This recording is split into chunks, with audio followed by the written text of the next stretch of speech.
you. Good morning, Bokushu and everyone. I'd like to begin by giving some context to what's going to happen.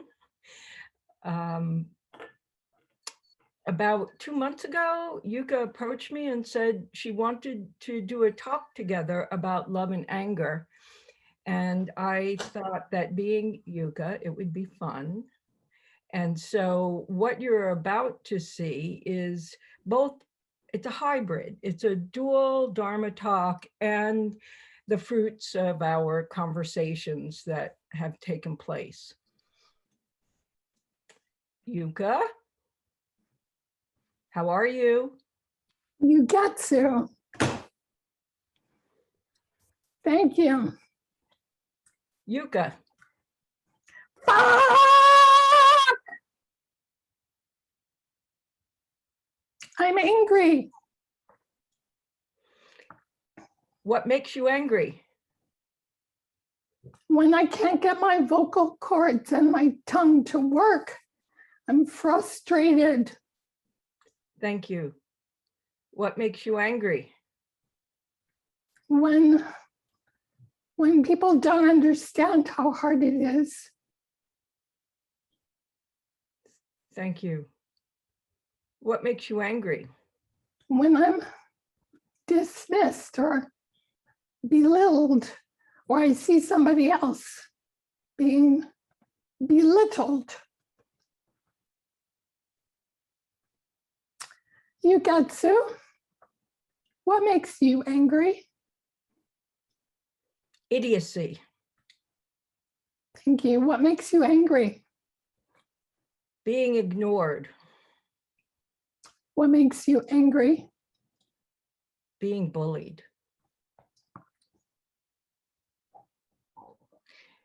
Yuuka, what makes you love? Being witnessed or understood. Thank you. What makes you love? Being held, feeling somebody's beauty. Thank you. What makes you love? Breathing and taking things in. Yugetsu, what makes you love? Intimacy. What makes you love? Caring. Thank you. What makes you love? Sunlight. Yuuka, what happens when you get angry? I want to withdraw. What happens when you get angry? I feel scared. I don't care. I want to die. What happens when you get angry? I burn a bridge. Yugetsu, what happens when you get angry? I raise my voice. What happens when you get angry? I start stuttering. What happens when you get angry? I want to escalate. Yuuka, what happens when you love? I expand. What happens when you love? I feel generous, and I am generous. What happens when you love? I get clingy. I want more. Yugetsu, what happens when you love? I get exhilarated. What happens when you love? I fall into fantasy too often. What happens when you love? I usually rent a U-Haul. Thank you.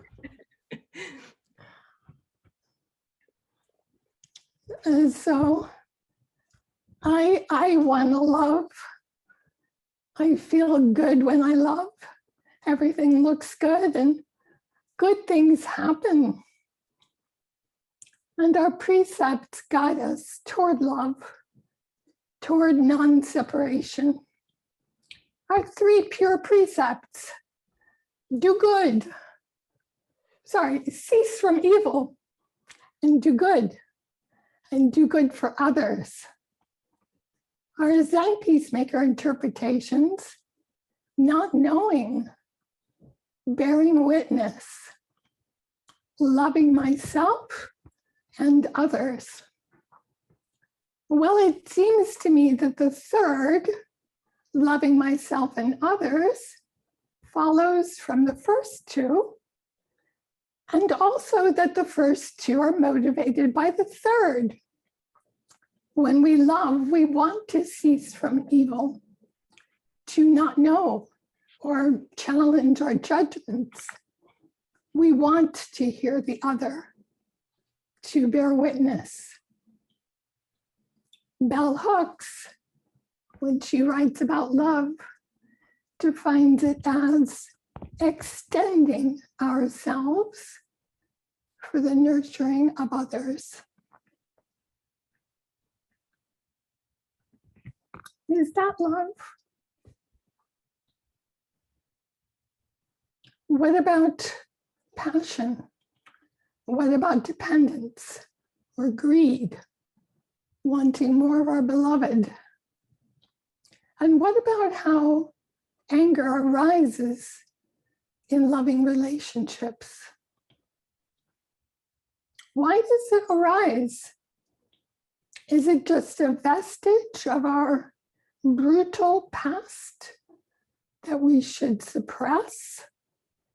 Or is there treasure there too? Something to listen to.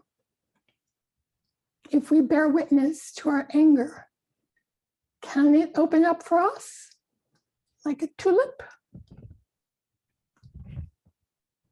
Our ninth grave precept is called not indulging in anger. And the Zen peacemakers point us toward transforming suffering into wisdom. Transforming suffering. But is anger the suffering itself? Or does suffering cause the anger? Bodhidharma's understanding has a bit of a different flavor. Not contriving reality for the self. Well, that sounds a lot like love. But how do we get there? Lama Rod Owens, writing in his book, Love and Rage, says if you want to be angry, that's wonderful. But if you're actually concerned with nonviolence, you also have an ethical responsibility to have a relationship with your hurt. And he says, to sink beneath the anger or to move through the anger was to recognize the anger for what it was, an indicator that my heart was broken. I can see that. When I was growing up, I felt alone, not like the others. I was disabled. I was in pain most of the time. And I was very frustrated by not being able to do things, play soccer, get chosen, participate. And no one understood what that was like. And for sure, it broke my heart.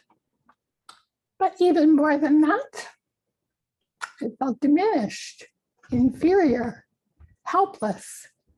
And that's where the anger kicked in. I needed to find ways to dominate. And over time, I became an achievement junkie. And in between fixes, I would have rages. And in my family, outright anger was the same as loss of love, no love. And in my communities, it meant loss of belonging, being labeled as a danger.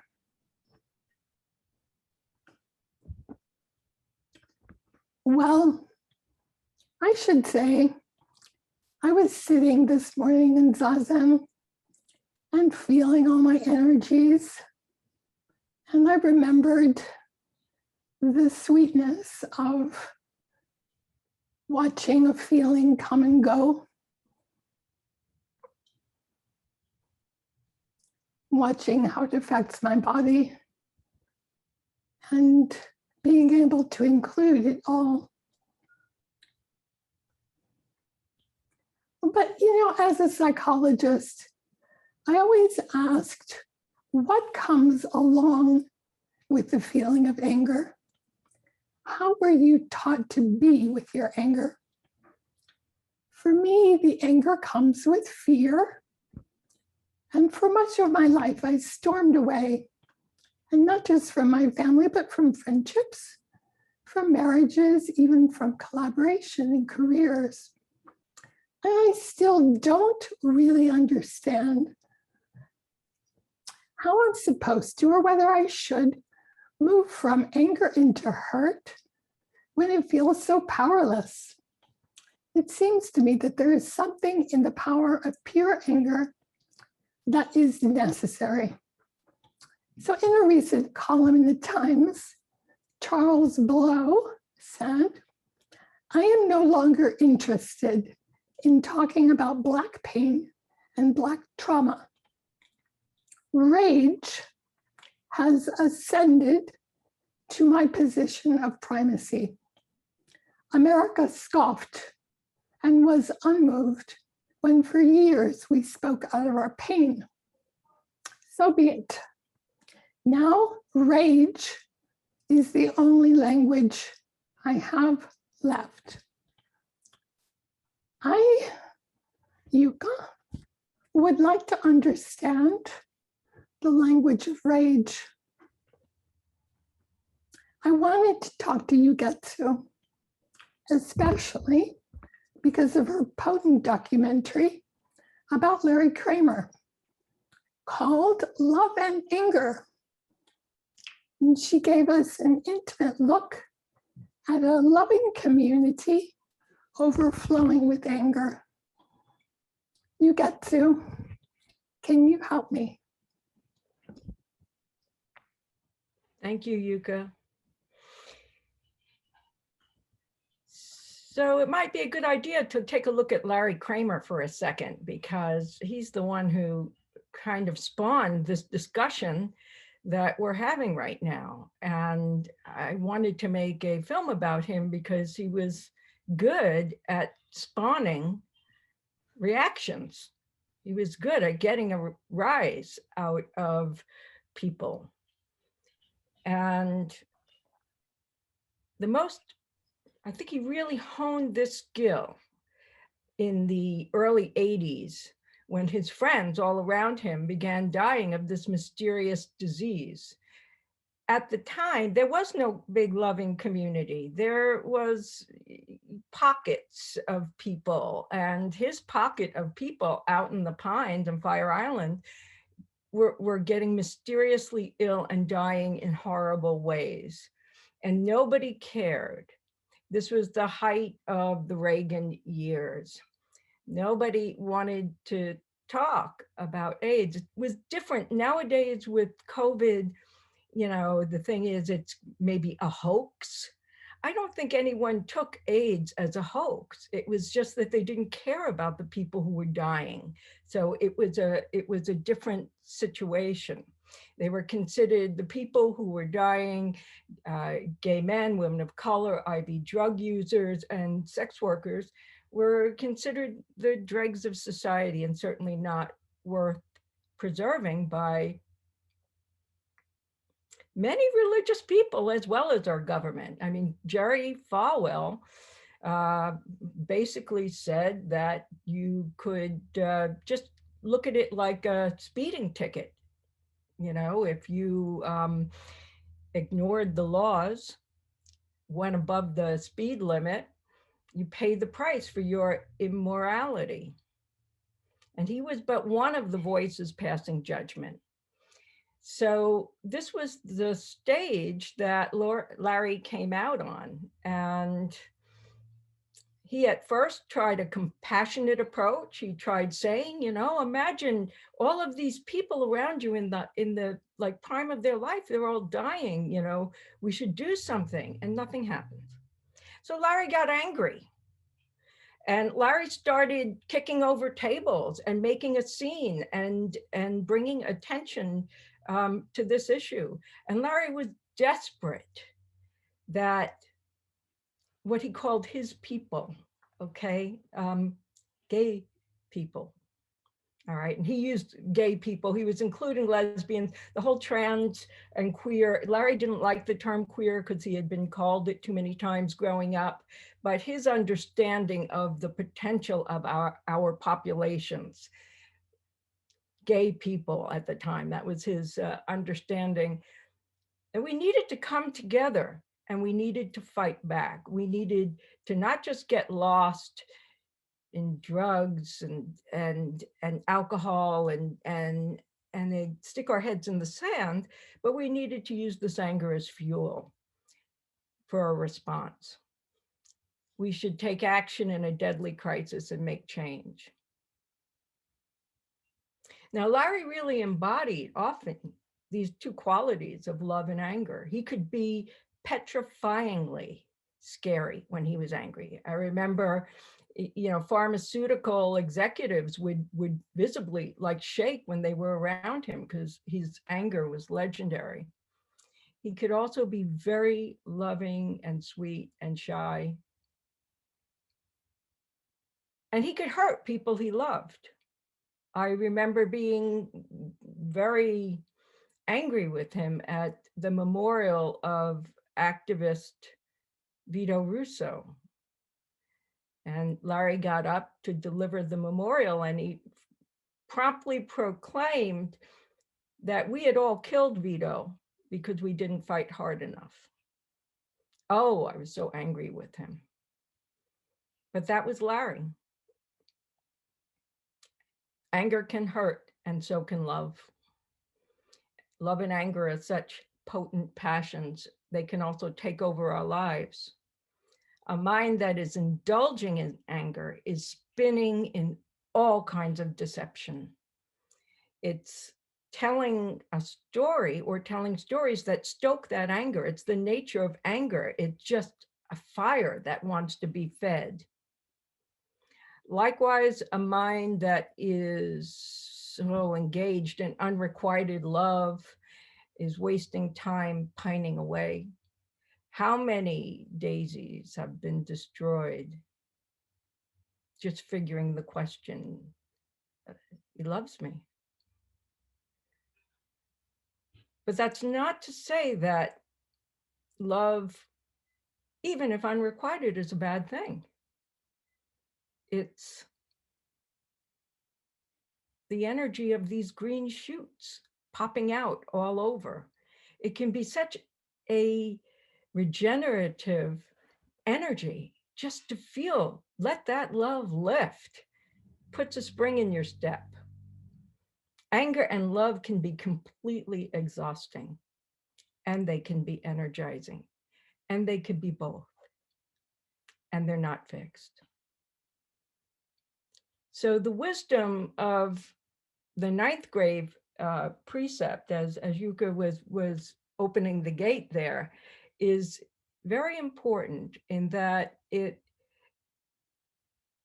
tells us not to contrive reality for the self. All right, that's key. That's the precept of not indulging in anger, not contriving reality. So there's nothing inherently bad about these passions. Their energy can work for us. And if you're trying to block anger, and if you're trying to block love, you're standing in your own way.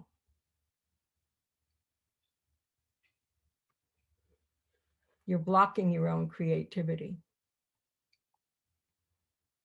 Thich Nhat Hanh says, treat your anger with the utmost respect and tenderness, for it is none other than yourself. Do not suppress it. Simply be aware of it. Awareness is like the sun.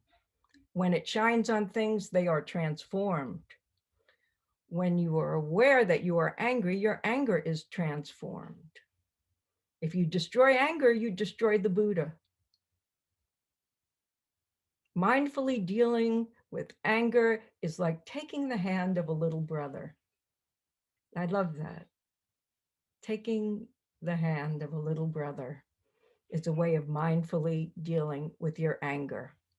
Not contriving reality for the self or for that little brother is called not indulging in anger.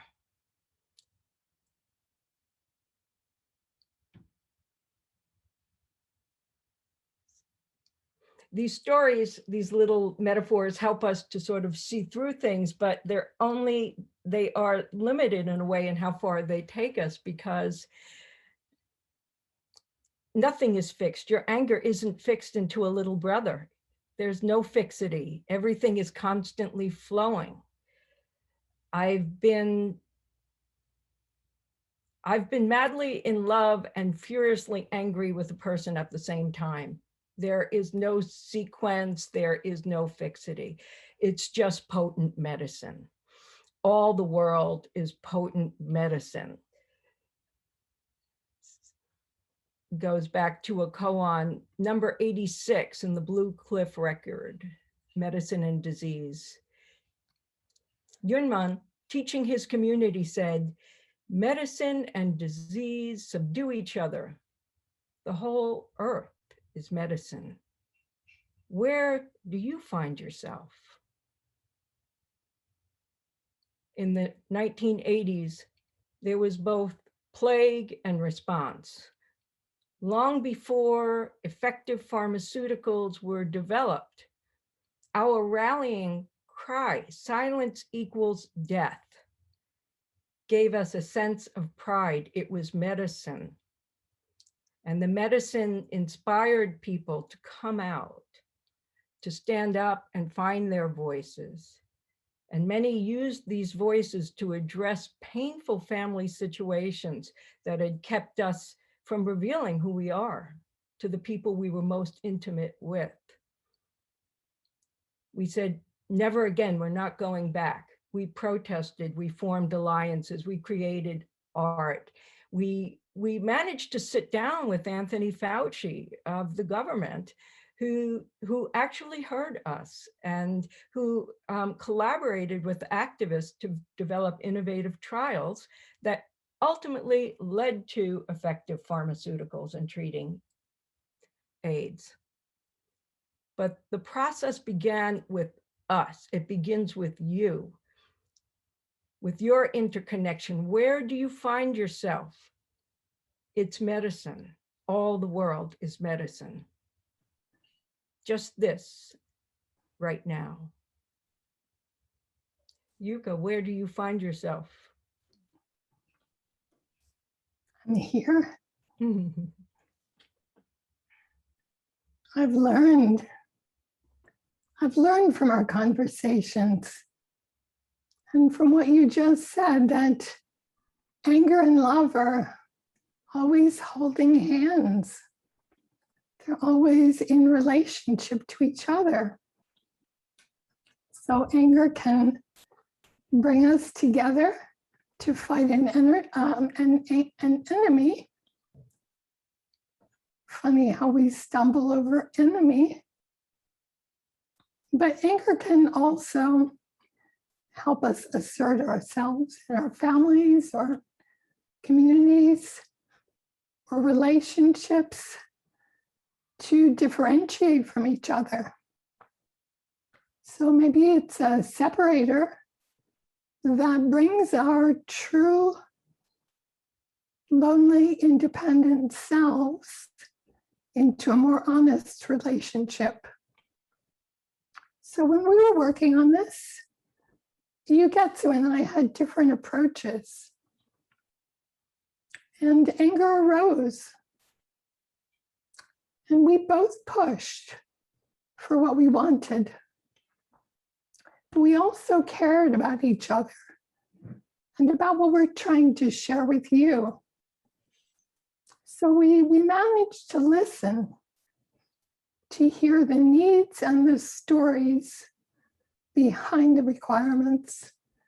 And I think our conversation built trust and respect and intimacy. And I thank you, Yugetsu, for riding this wave with me.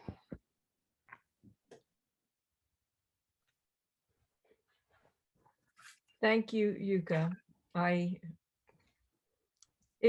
It was a process. Collaboration is an interesting and challenging process.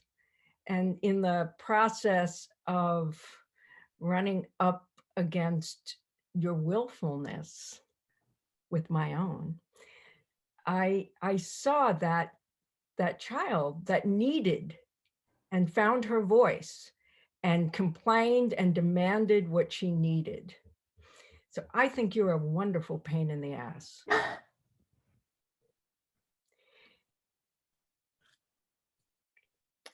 And I'm very thankful for a practice that gives me options in dealing with any situation.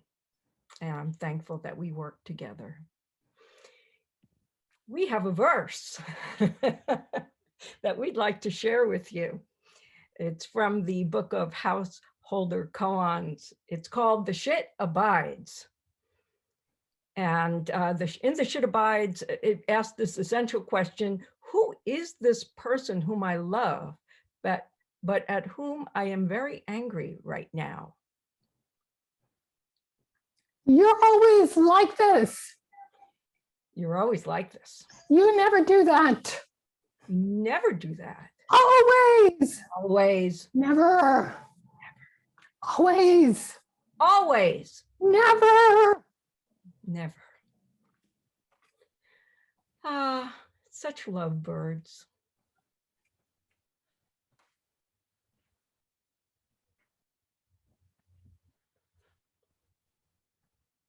Thank you.